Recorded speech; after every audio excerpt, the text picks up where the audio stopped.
A very good evening to you, esteemed viewers. We are grateful that you chose Church of Uganda Family TV, especially on this special day for the King, for the Kabaka of Buganda. We also congratulate him upon his 30th coronation anniversary. Thank you so much. You who is tuned in, and thank you so much you who were part of the celebrations in Mengo. Here we are with Flourishing Hub, with me, Edrine, Osteen, Mukalazi, and sitting in, of course, for Luke Aldnaitwe. But today we are going to discuss a very, very important topic, which I believe will stick to very many of your hearts. But just to remind you, in case you're joining us for the first time, effectively next month, which starts tomorrow, Flourishing Hub will change the time. So you will be watching Flourishing Hub on Saturday from 2 p.m. Now that means don't expect us to be here with Flourishing Hub next Monday. Instead, you'll be watching the Family Hour. So Saturday, 2 p.m., Flourishing Hub.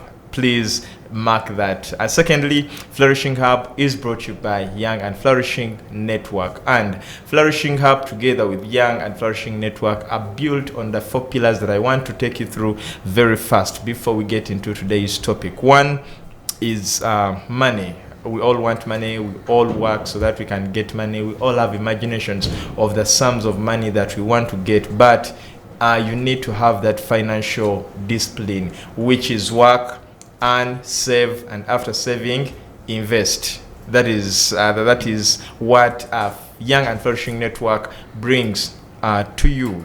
The other pillar is daring. And of course, they help you to identify and exploit opportunities that will later become world-class businesses. The third pillar is mentorship, where we all need mentors. We need people who have tested the waters we want to test. Now, for you to flourish, you need mentors. If you can't get any mentor, if you have no one to look up to, a Young and Flourishing Network will offer you at least someone who will take you through the journey you want to walk. And lastly is strategy. And like we've already said, we all need plans. July is almost gone. A few hours, less than 2, we shall be in August. But do you have already your plans for August? Or have you fulfilled any of the things you wanted to do in this month? That is now the planning we are talking about. You should be strategic as a young person. Wow. Those are the 4 pillars. Now, today we are looking at raising a purposeful generation. This is the generation. We've always talked about the generation. It is our time as young people. If we are not purposeful, then the generation is rotten. We are glad to have Mrs. Patricia Agarukire Mulumba, who is the MD or the team leader at Perfect Evolvers Limited. She's a coach, she's a mentor, she's a teacher, she's a woman of very many talents, but she's also an author. Wow, like I said, she's a woman of very many talents. She's going to tell us the other talents that we have not talked about. But you're most welcome to this show this evening. Thank you so much, Edrine. Kindly greet our viewers, and then we get into especially the talents. People are excited to hear that. Thank you. First of all, I'm very happy. I'm very honored to be here on the Family TV, and knowing that our heart goes out to the family at Perfect Evolvers. Like Edrine has said, my name is Patricia Agarukire Mulumba. I am a teacher, a mother, a wife, a mentor, an author, a life coach, and I'm very, very excited to be known as the lover of love who was born to inspire before I expire. Okay. That is my purpose, and I'm happy that I can celebrate as July ends, which is my birth month, that I'm seeing the fruits of my sweat and my work. When I walked in and I saw my old students, I was very, very happy. Thank you, Mohomiza. I love you so much, and I'm so proud of you. So I do so much, and with over 18 years of teaching. I've interacted with a number of learners. I've interacted with parents. I've had so many audiences that I've addressed, and I know exactly how to handle the different students, because I've gone through this phase over the years. Seeing them evolve into better versions of themselves gives me greater joy. As a public speaker, I offer motivation and inspiration to the different audiences that we meet, and because of that interaction, I've been able to author 2 amazing books. One is called Perfect Imperfections, Living the Dream of a Marriage That Lasts a Lifetime, because I know that marriage and family must be in harmony in order for us to have generations that are really purposeful. And the second book, which I carried with me here, Perfect Teens Gets Pardon, which is an encouragement for children, for teenagers, to help them with their psychosocial wellness, because I know today's generation is grappling with so much in relation to their psychosocial wellness, and this is an encouragement that we've put together to see to it that the children out there, schools and teachers, can get all this encouragement to pass on to the children, and see to it that we all live a purpose-driven life, because each one of us is worth it, and that is our tagline at Perfect Evolvers. We say, you are worth it. Okay. Yes. There is something you started with which touched my heart. You said you were born to inspire, and this was onto you before you were even born. And it is very important that we understand and acknowledge what we are called for. Exactly. But if we can start from there, how do you realize that you were called to inspire? Thank you, Edrine. That's interesting, because it is a question that many of us haven't paid attention to. Yes. But one thing my father, Reverend Charles Kahonda, used to tell us was that all of us have a purpose. There's a reason why we were born. There's a reason why we survived all those situations and scenes and sicknesses that befell us, the immunizable diseases and all that. There was a reason why we survived the 9 months and all that comes with childhood. And later on, I was having a conversation with one great man, I want to say, and he made me realize that actually there are 3 important days in someone's life. The day someone is born becomes very important, because that confirms that there's a reason why you've come to earth. Yes. Secondly, the day you discover why you were born. So it is important for everyone out there, the children out there, to know why are they on earth. That is why God gives each one of us talents and gifts, because that's like the capital, the raw material that God gives you. He just doesn't give you that for nothing. There's a reason why. So you must discover why. There's a reason why some of us are good at sciences and others are not. There's a reason why some of us are good speakers and others are not. There's a reason why some of us are tall and gigantic and others are not. There is a reason. There is nothing that comes to you by mistake. There's a reason why you were born in a particular time. There's a reason why you were born to a particular family. So when you discover why, it becomes the second most important day of your life. And Adrian, you'll agree with me that there are many people who discover why they are born, and it stops there. Yeah. So they never get the chance of living the third most important day of their life. And the third most important day of your life is the day you actually decide to live the very reason as to why you exist. So as a child who saw myself go through everything that I went through, starting from a story I've shared over and over, my mother's sudden death just after she got the news that I had been admitted to one school for my senior one. She was so excited, she was very happy, and suddenly she suffered a stroke which took her life. And from that very moment, I took over the family. Together with my father, who chose not to marry again.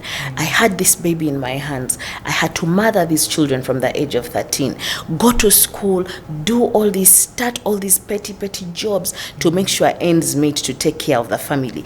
And because of that, I found myself becoming like a mother hen, taking care of these children. And then they're calling me mom. And then when I went to school, because the children saw this in me, they would also come to me. So you find from a very young age, I became a peer counselor. I became a mother figure. There were some children calling me mom. There were some older people calling me mama wabana. So I realized that maybe there is something to do with that.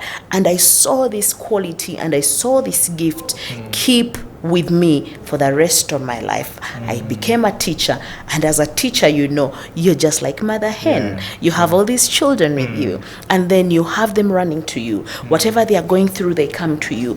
And because you've done this over the years, it is just something that comes off easily without trying so hard. I found myself having all these children with me, and guess what? From all that experience and with training and with practice, Perfect Evolvers is born in 2008. And with that, my purpose came to life. So when I was celebrating my birthday, I was listening to what everybody was saying, and it all revolved and rotated around my purpose. Oh, thank you, Patricia, for this. Patricia, you saved my marriage. Patricia, your kind words have helped me become better. And for me, Edrine, I have lived my purpose. That is why I was born. That is why I'm called the lover of love, and that is why I am here at Family TV today to spread this love and make sure that we have these purposeful generations. And we can really discern the love all over.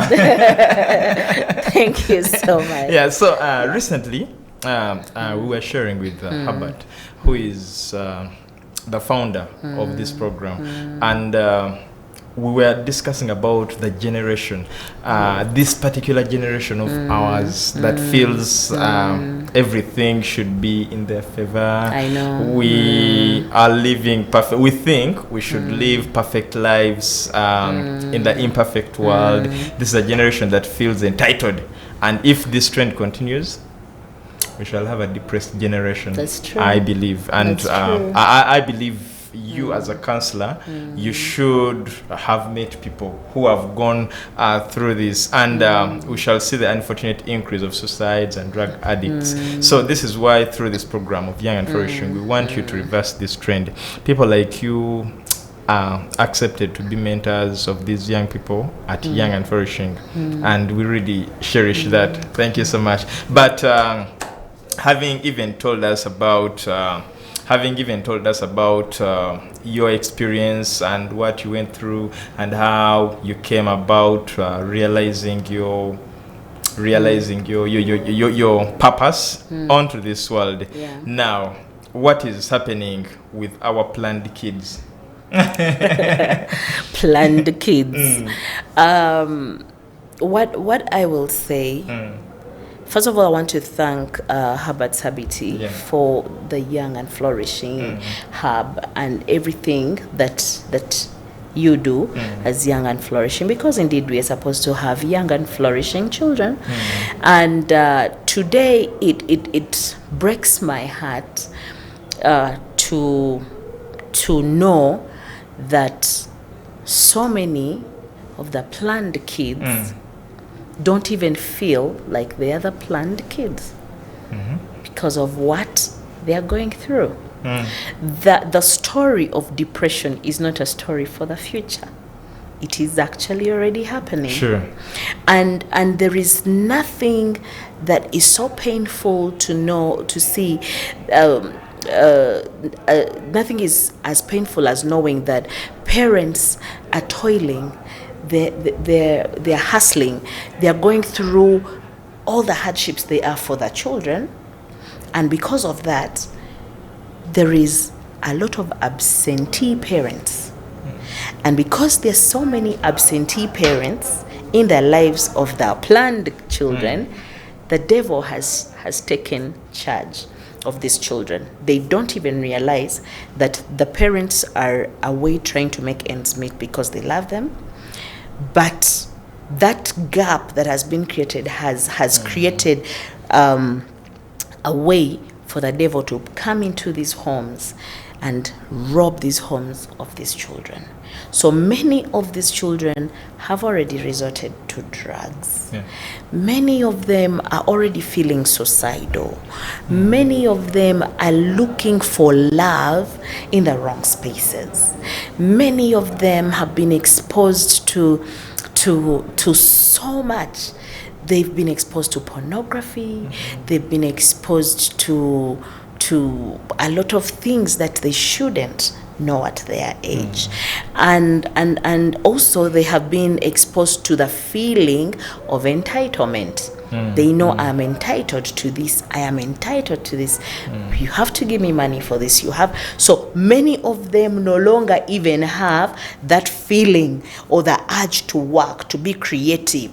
As happy the other time I was watching my sister Angela Biarugaba talking about creativity. The mind is no longer creative. The parents, out of love, have given children gadgets. The gadgets have robbed this child's mind of the ability to think by themselves. There is no more family altar. Yeah. So the thinking of a family that prays together, stays together, is not there anymore. And once God is not in the picture, a lot goes amiss. But that is what is happening today. There's a lot of divorce. There's a lot of violence.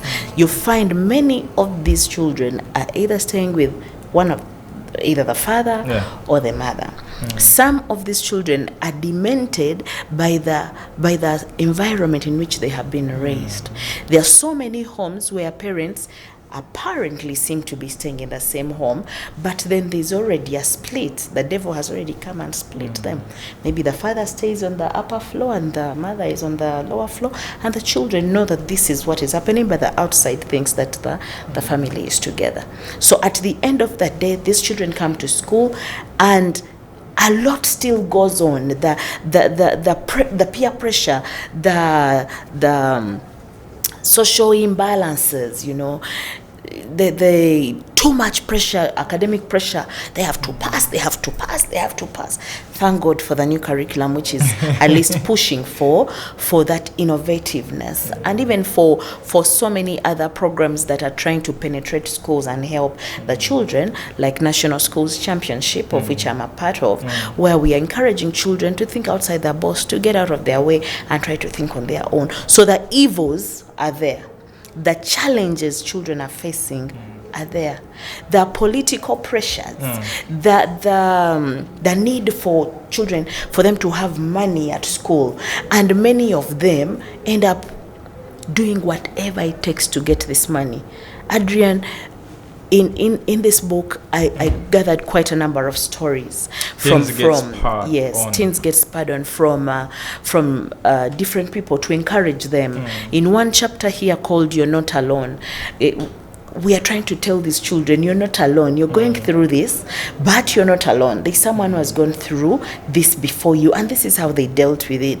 But you will be shocked. One testimony in here involves a young child who shares his story of how at school he joined the rich gang, and in the rich gang you were supposed to have a lot of money, but you can imagine these are students, so this pushed him to steal money from the small shop at home so that he can come and fit in.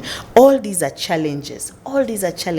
We have children today, because the parents are not home, uncles are in the homes, and guess what? These girls are being raped and defiled. We have children who at the end of the day are used by people, and they cannot even open up to the parents, so the parents don't know. We've even had so many other painful stories where even fathers are using the children. No one is there to tell. The housemaids are using the children, and they cannot tell anybody. So all these are challenges. In some homes, you'll find the parents are not there. No one is there. The children are not. Maybe the parents are even abroad, and then they are left under, the care of somebody. And guess what? These children are already now involving involving in sexual relationships amongst themselves, brothers and sisters. When I visit schools, I wanted to carry some of those papers for you to randomly, pick something and read, because you'll be shocked, these children, when you visit and they're opening up, you're shocked that this is actually happening. Brothers and sisters. But we, the planners, as parents, are not aware. And there is no time. And there is no time for that. There is no God. Sunday comes and they cannot even go to church. Even when they go to church, they can't even sit together. The father sits on the other end, the mother sits on the other end, the children maybe are in Sunday school, or some are seated, and then some of them are even with the phones in church. Sometimes you send them to go to church by themselves, and you stay home. And you stay home. No so follow-up. There is a lot, Adrian, a lot that is happening. And until we are all intentional as brothers and sisters in Christ, as husbands and wives, as mothers and fathers, this generation will not be a purposeful generation, because we are supposed to be there, hold each other's hands and support each other. Okay. Yes, now, there is something very interesting in this book I'm holding. It is called Teens Gets Powered On. Maybe because I was reading through briefly the table of contents, and I realized there are very, very, very good chapters in this book. Just to tell people, where can they find this book? Because I believe it can be an answer to someone who is watching us. Wow, thank you very much. Just through the table of contents, I realized it is an enriched book. Thank you. Thank you, Adrian. Thank you very much. The book came out a few weeks ago, and we are making sure that we get copies to our restock. But at the moment, most books are being taken by schools. We are pushing for schools to have these books, so that maybe during the reading table time for schools that have reading tables, or the library time, these children can at least have a moment. Because like you've seen, they're just 5 simple chapters. Finding your signal, that is making sure you have a relationship with God. We have Bible verses in here that encourage the children, whatever they are going through. We remind them of the fact that they are special, fearfully and wonderfully made. Then there's another one with wise quotes to help them, listen to what others, those who have been there, are saying. There's something also talking about you're not alone. So we have people like you, Adrian. You share a little bit about what you went through as a child in school, and then you're encouraging them. I have MDs of banks. I have very, very many successful people. Some are even my former students who are now CEOs of different companies, and some are doctors, they're even directors of hospitals. They're sharing, and you realize most of the things they share are things that some of them are going through, like losing a parent, having nothing, having no hope, growing up in the village. So when they are reassured that they are not alone, it gives them hope and encouragement. Then they'll find a number of still quotes and wise sayings, and then there is something about mental health. For example, last week alone, I had a number of scenarios and cases to do with mental health. Children are suffering, but the painful bit is even the parents are actually suffering with their mental health. And mental health is indeed the next pandemic if we don't work on it. There's a lot of depression, a lot of stress. Some children are taking anxiety medication. Someone comes in and says, Madam Patricia, I am here because I just want to share with you, I am suicidal. And this child has already tagged themselves with, I am suicidal, I am depressed, I suffer anxiety attacks, I am a terrible person, nobody loves me, nobody wants me. And they're already saying that upon themselves. And yet we know that not what goes in defiles you, but what comes out. And you can't reverse, the tongue creates. So we are telling these children, please, please, please, mind your mental health. This is one of the richest possessions that you have. So in this book they find that comfort. And at the moment they can get from their schools. We are trying, but then also through the numbers that, if allowed to share, we can share. We shall actually so that share they the can numbers, call and then have the towards book the end surveyed. of the show. But talking about mental health, we are talking about a purposeful generation now. The generation cannot be purposeful if your mental health is at a mess. We are taking a short commercial break. When we come back, we are continuing with this discussion. Please stick with us.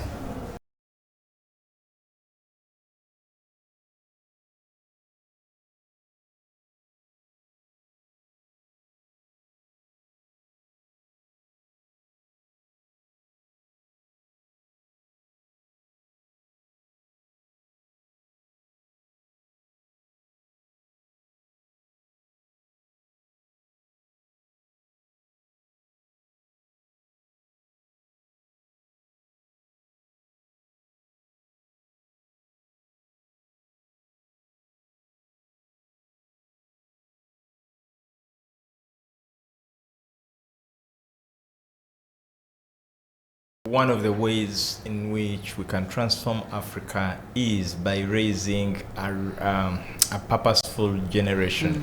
Now, that is why we are talking about how to raise a purposeful generation. And just in case you're joining us right now, this is the second part of this show and perhaps the last part of today's episode of Flourishing Hub. But before, we talked about generally some of the challenges that befall some of us as we are growing up. But we have the lady herself, the lover of love. I was about to forget that. Yet I fell in love with that statement. So the lover of love is with us here, and she's taking us through the purpose that are raising a purposeful generation. So, having seen all that, having gone through all these experiences, is there hope that even with that we can still raise a generation that is purposeful, that has dreams that come true? Yes, yes, and yes. There is hope. We should never give up.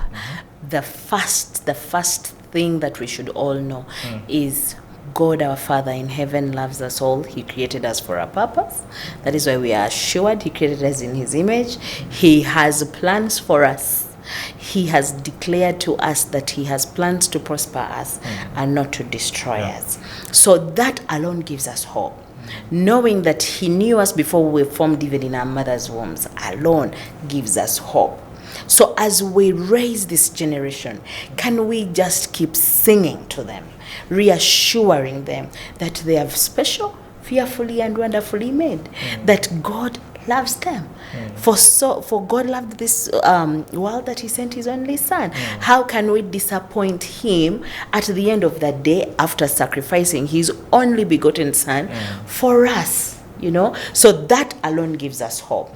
And when you listen to what He keeps telling us, for example, in Jeremiah 1:19, He assures us and tells us not to be afraid, for I am with you, I will deliver you, declares the Lord. That alone is reason enough for you and I to have hope, for you and I to push this generation to understanding that there is nothing that they should be scared of.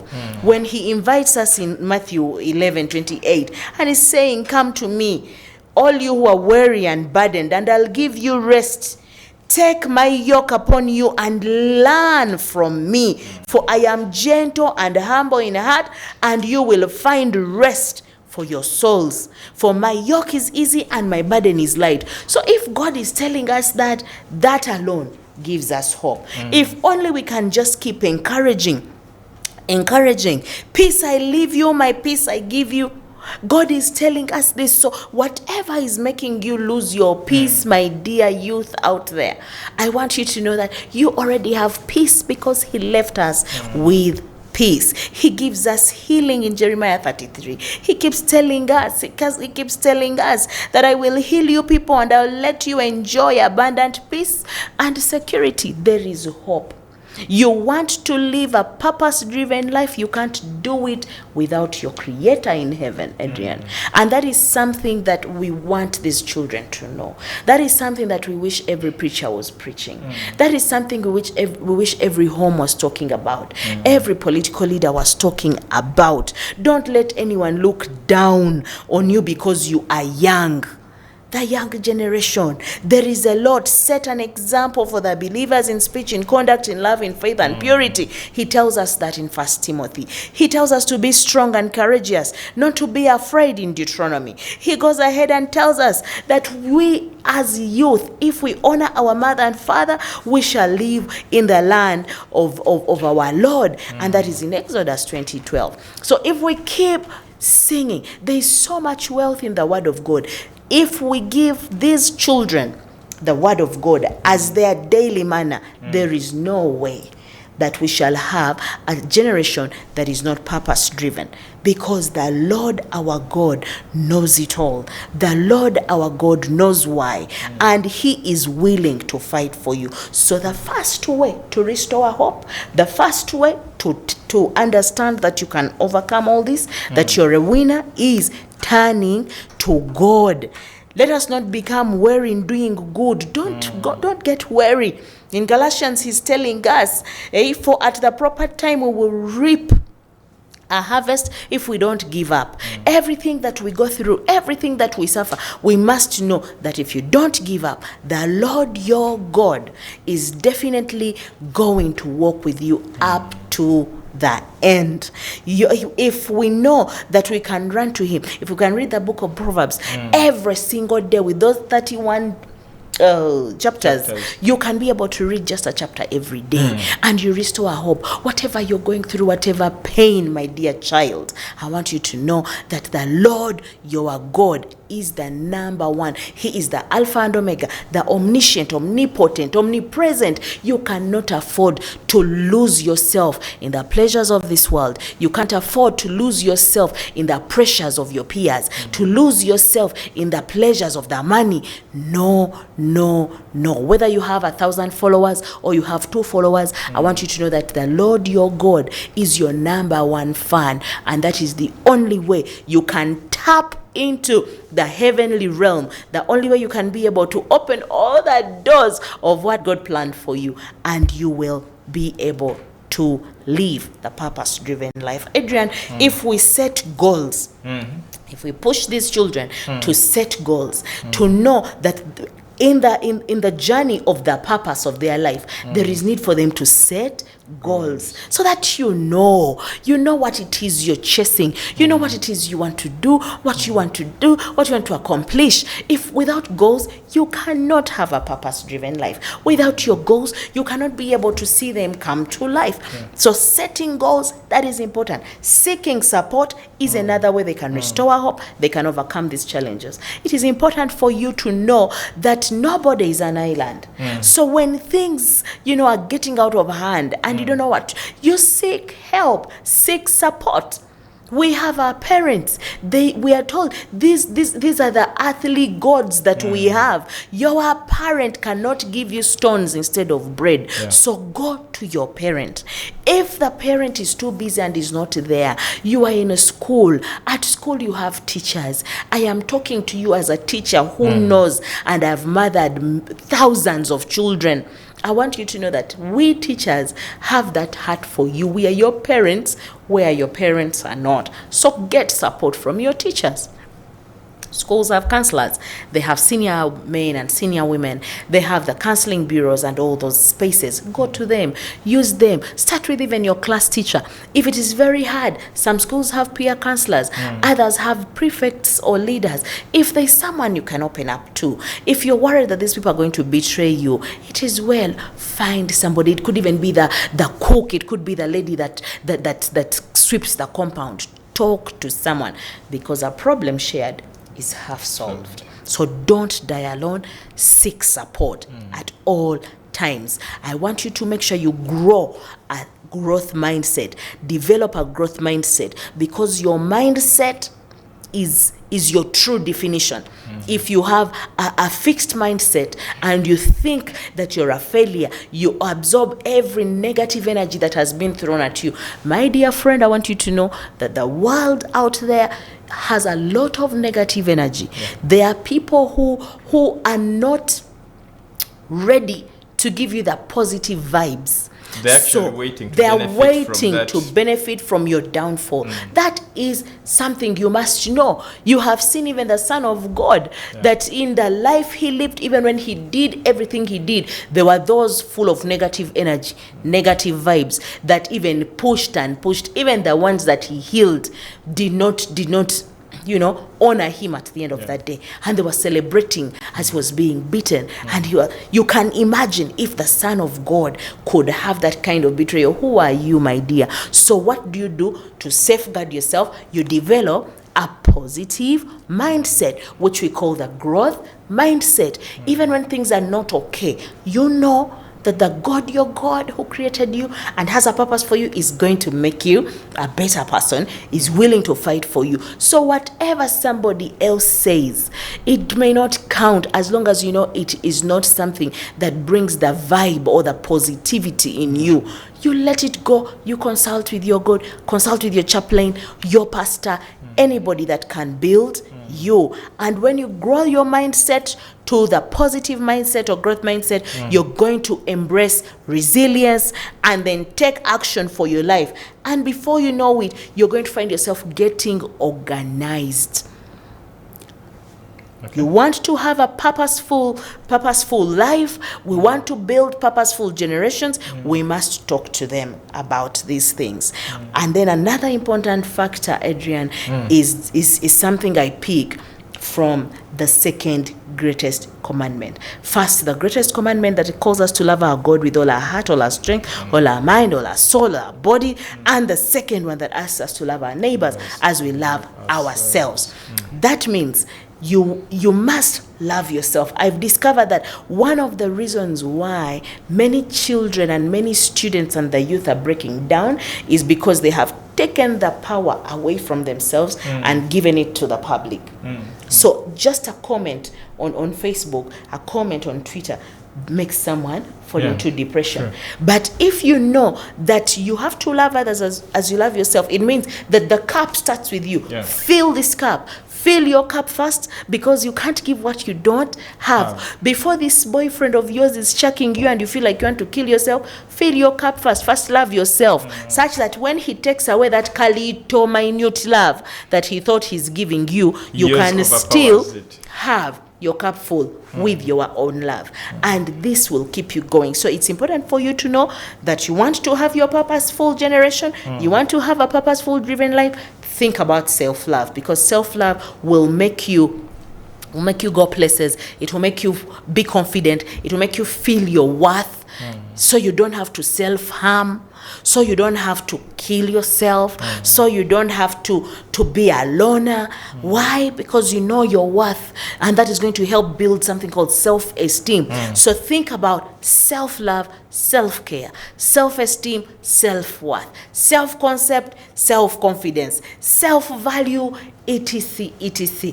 Because with that cup of self-love, self-care, self-worth, self-everything, you are going to push yourself and catapult yourself to be the best version of yourself. Why? Because you're worth it, as we say at Perfect Evolvers. Take up opportunities. There's so many opportunities.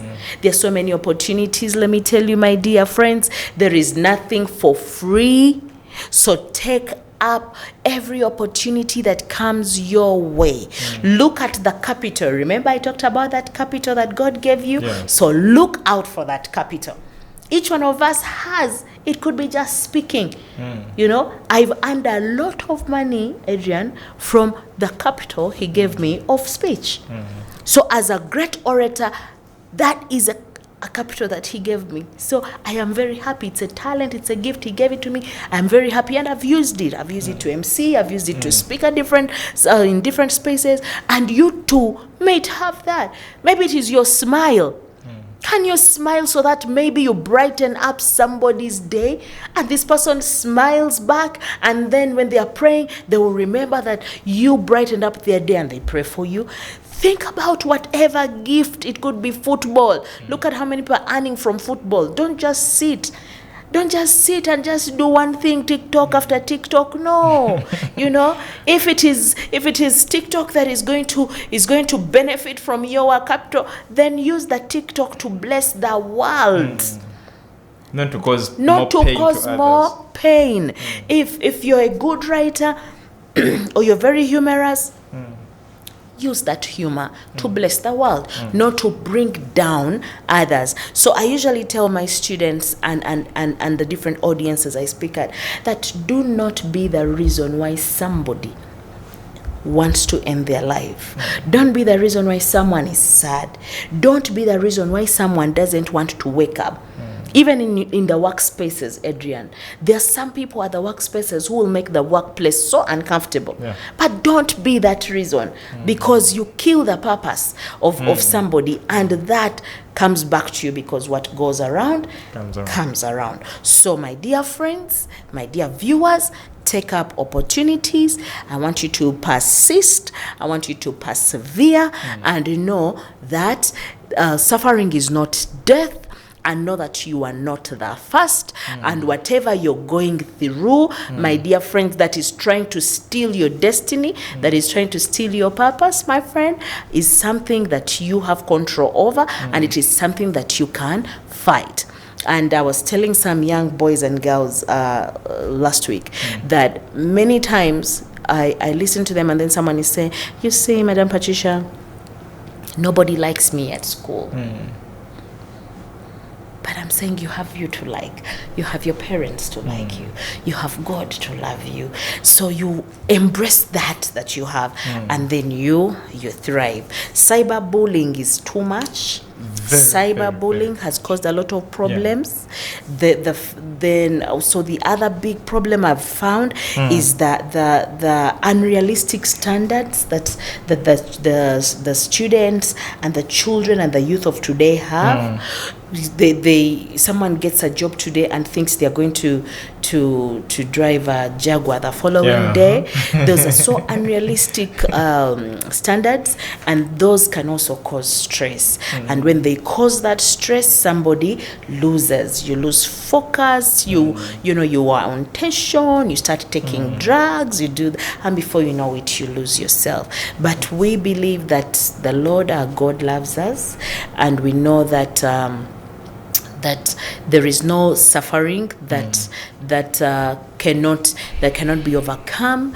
We know that we all fall once or twice or a number of times, but whenever we fall, may we always fall forward and not backwards, because when you fall forward, you can be able to get up and keep going and whatever failure you experience, I need you to know that that is another way you are learning not to do something. Like we're told of Thomas, who failed 1,000 times, and when everyone was saying, "Yeah, you failed," he said, "No, I discovered 1,000 ways through which a bulb could not light." So it means sometimes you can always turn the negative into the positive. And I know that if we keep that in place, if we know that God is the center and the central figure of everything that we do, then there is no way we are going to fail to have the kind of world you and I would like to have. Surely, and I believe one, we should embrace God as the center of it all. There is something you shared with us earlier as one of the chapters in this book, where you gather stories, success stories of people, other people. I just want you to give us one of the importances of listening to someone else's story, because I see there is a chapter here which I should read. You're not alone. You're not alone. So you're not alone. Does it mean that you're not alone in this problem, or it mean? Okay, what does it mean? You know, I don't want to. Yeah, no, it's okay. It's okay. It's okay, Adrian. It's okay. Go ahead. Go ahead. It's okay. Because it's a free world. I've really known for this, and yeah, but know, I like the direction. Is what do you think that chapter could be talking about? No, I personally think the moment I read, I thought maybe you're not alone. Who is going through this? And maybe there are other people who have gone through it, and maybe they have overcome. They are successful, and this is their story. Wow. That's what I think. Give me 5. You're so bright. you're so intelligent. You're not alone here. I want the reader to know exactly what you've said. They are not alone. And lately I've been telling the young boys and girls that you're not even the first one to go through that, and you're not even the last one to go through it.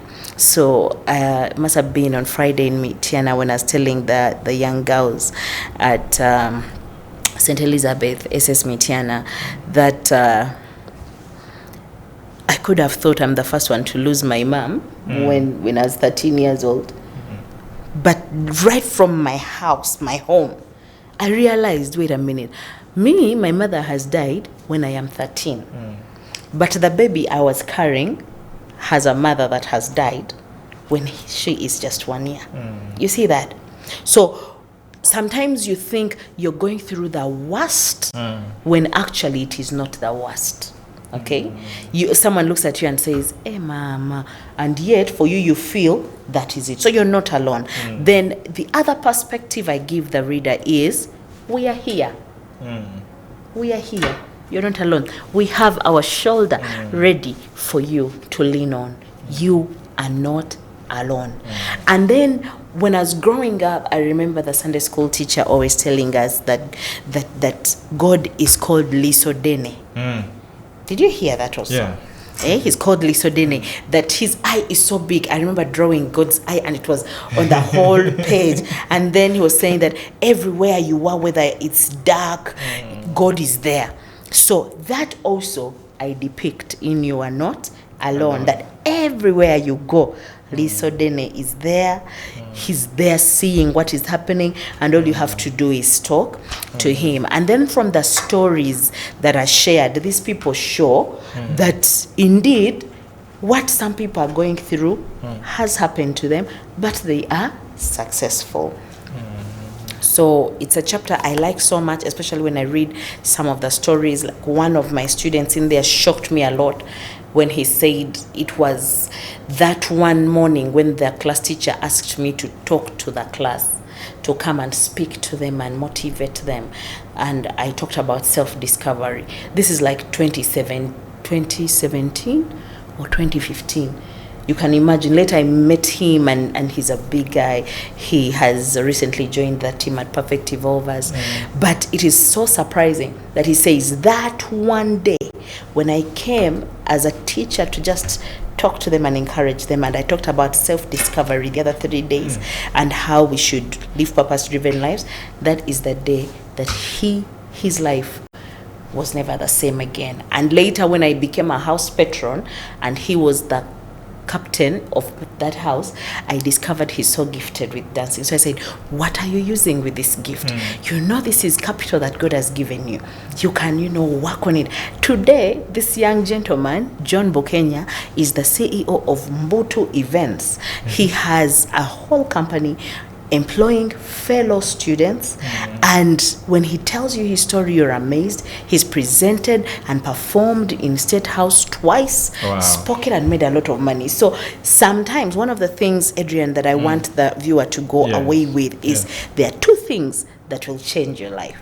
2 things.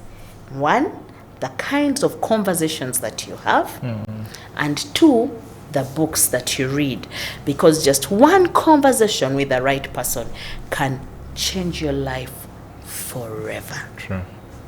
Now, as we wind up in a minute or less, what advice do you have for an African youth who is watching us tonight? And still, after the advice, please, you'll tell us how to access these books, because this is gold. the African youth. Yes. This is what I would tell you. One, you are special. You are fearfully and wonderfully made. You are destined for greatness because the God, your God who created you, knew you as somebody that will be prosperous. So work hard, work smart.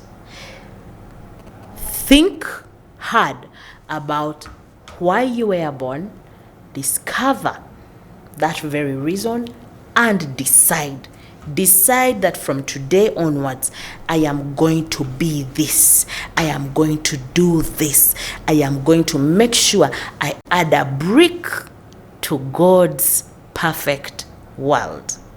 And that is in your mindset. Never be the reason why someone is so sad or why someone would want to end themselves. I want you to also remember that hard work pays and hard work breaks no bone. So work hard, work smart, get role models, because without role models, sometimes you can't stretch. Allow the different laws, the law of awareness, the law of intentionality, the law of the rubber band, the law of the ladder, as written by John C. Maxwell in his book, The 15 Invaluable Laws of Growth. Make sure you read as many books as you want. Young and Flourishing is another wonderful, wonderful book. So read these books because I said 2 things change your life: the conversations you have and the books you read. So I wish you all the best and God bless you. And you can call us on 774-025-654 and 755-025-654.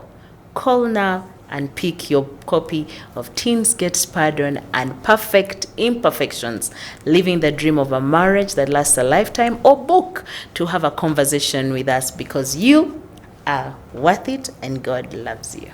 All I can say is you matter, you are loved, and you are not alone. God bless you. Until we meet again next time, good night.